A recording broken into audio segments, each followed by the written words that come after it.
آمدیم سقوط آزاد، پریدن، واتر کلاش کردن با آب.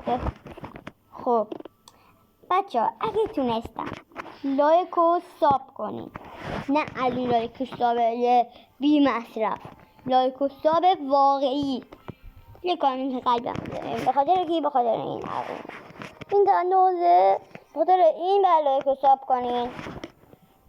اگه نتونستم که بازم اگه دلتون میخواد کنین، نمیتونم و کردم دیگه خودتون دار میبینیم با قلب دیدین. حالا من دوباره میرم بالا، دوباره میخوام امتحان کنم. میرم شما دست از سر من ور میدارین، نگین دیگه من یوتیوبر خفن نیستم.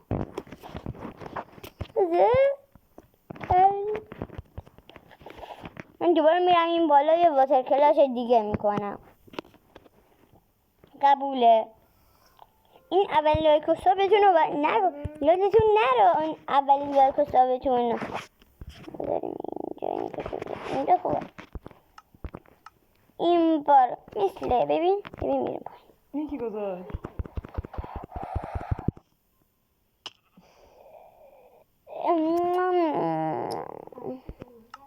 بچه یکی دیگه کنیم.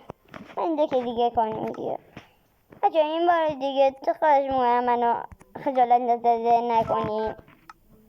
خواهش میکنم، خیلی دارم زحمت میکشم.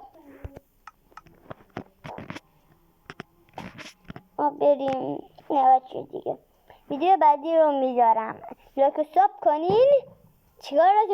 چیکار میکنم معلومه، سخت‌ترش میکنم، ولی الان باید ویدیو بعدی اونو درستش کنم. پس لایک و ساب کن.